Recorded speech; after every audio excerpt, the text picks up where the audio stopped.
Subscribe and press the bell icon to get notified for the latest tech videos। अस्सलाम वालेकुम YouTube, मेरा नाम है वासे। आप देख रहे हैं वासे टेक टिप्स और इस वीडियो में आपको बताऊंगा कि आईएसओ इमेज या फ़ाइल होती क्या है, वो यूज़ कहाँ का होती है और उसके एडवांटेजेस क्या हैं। तो चलिए वीडियो को स्टार्ट करते हैं। तो आपने काफ़ी दफ़ा टर्म सुनी होगी, लोग कहते हैं कि मेरे पास जो गेम का सेटअप है वो आईएसओ फाइल में है, या जो मेरे पास कोई डॉक्यूमेंट्स वगैरह पड़ी हैं वो एक आईएसओ फाइल के अंदर पड़ी हैं। तो आप सोचते हैं कि ये आईएसओ फाइल है क्या, तो इस वीडियो में आपको इसी सवाल का जवाब दूंगा। तो आईएसओ फाइल का बताने से पहले एक एग्जांपल ले लेते हैं। आपको शायद याद होगा कि पहले जब हमारे पास जब ज़्यादातर पीसीज या लैपटॉप में डीवीडी रोम या सीडी रोम होते थे, तो हम उसमें सीडी और डीवीडी यूज़ करते थे। बेसिकली जब भी हम उसमें सीडी डालते थे और अपना पीसी खोलते थे तो उसमें वो हमें एक फ़ाइल शो करता था जो सीडी के फॉर्मेट में होती थी, और उसके अंदर हमारा गेम का सेटअप या जो भी हमारी फाइल्स वगैरह होती थी वो पड़ी होती थी। तो बेसिकली एक आईएसओ फाइल भी बिल्कुल एग्जैक्ट यही चीज़ है, यानी हमारी जो सेटअप या फाइल्स होती हैं वो अंदर पड़ी होती हैं, लेकिन उसके जो बाहर उसका फॉर्मेट होता है वो एक सीडी या डीवीडी वाला बन जाता है, यानी .ISO फॉर्मेट बन जाता है। तो बेसिकली आईएसओ फाइल यही होती है, यानी हमारी जो सेटअप होंगे या जो भी फाइल होंगी वो अंदर एज इट इज़ पड़ी रहेंगी, लेकिन उनके बाहर जो ओवरऑल फाइल का जो फॉर्मेट होगा वो सीडी या डीवीडी वाला बन जाएगा, जो कि बेसिकली .ISO फॉर्मेट होता है। तो आईएसओ फाइल इसको कहते हैं, यानी वो फाइल जिसका फॉर्मेट सीडी वाला हो लेकिन उसके अंदर सारा सामान सिंपल जो भी है वो पड़ा हुआ हो। और इसका मेन डिफरेंस सीडी या डीवीडी से ये है कि हमारे पास जो सीडी या डीवीडी होती है वो फिज़िकल होती है, यानी हम उसे हाथ में पकड़ सकते हैं। लेकिन आईएसओ फाइल ये होती हैं कि वो वर्चुअल होती हैं, यानी उसको हम हाथ में नहीं पकड़ सकते, वो हमारे पीसी या सिस्टम के अंदर पड़ी होती हैं, हम उसको फिज़िकली टच नहीं कर सकते। तो ये मेन डिफरेंस है हमारी आईएसओ फाइल का और हमारी सीडी या डीवीडी का। तो अब मैं आपको बताऊंगा कि हमारी आईएसओ फाइल यूज़ कहाँ का होती है। तो इसकी सबसे बेसिक एग्जांपल ये है कि आपने अगर कभी विंडोज़ को बूटेबल बनाया हो यूएसबी में, तो आपको पता होगा कि जब भी हम विंडोज़ को बूटेबल बनाते हैं तो वो इसकी एक आईएसओ इमेज मांगता है, यानी कि एक आईएसओ फाइल।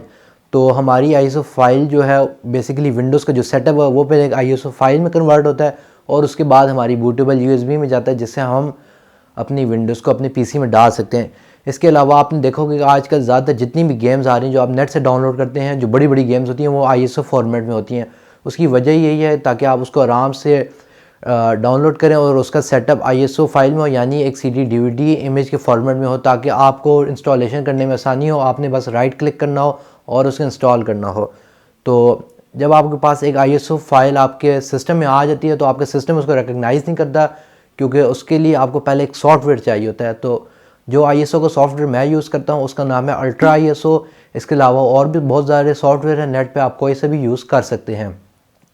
तो जब आप अपने आईएसओ सॉफ्टवेयर को डालेंगे उसके बाद आपको विंडोज़ आपको शो भी कराएगी कि जो भी आपकी आईएसओ फाइल है वो बेसिकली एक सीडी डीवीडी का उस पर आइकन बना हुआ होगा।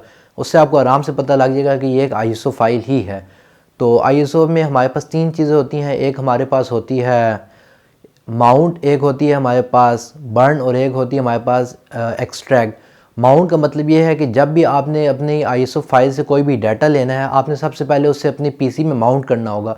उसके लिए डिफरेंट सॉफ्टवेयर यूज़ हो सकते हैं। आप यूट्यूब पे वीडियो चेक कर सकते हैं कि आप आईएसओ फाइल को अपने पीसी में कैसे माउंट करेंगे। बेसिकली एक सॉफ्टवेयर होता है, आप उस पर माउंट पे क्लिक करते हैं तो वो आपकी जो भी आईएसओ फाइल है उसको वर्चुअली शो कराता है और उसके बाद आप अपने डाटा को एक्सेस कर सकते हैं जो भी उस आईएसओ फाइल के अंदर है माउंट करने के बाद। तो माउंट का मकसद ये है कि जो ही वो आपकी पीसी में माउंट होगी उसके बाद आप उसके इंटरनल डाटा को एक्सेस कर सकते हैं। दूसरी चीज़ आ जाती है बर्न। बर्न का मतलब ये है कि आपकी जो भी आईएसओ फाइल है आप उससे आपकी कोई भी सीडी या डीवीडी है उसमें एक्चुअली बर्न करें, यानी उसमें एक्चुअली राइट करें।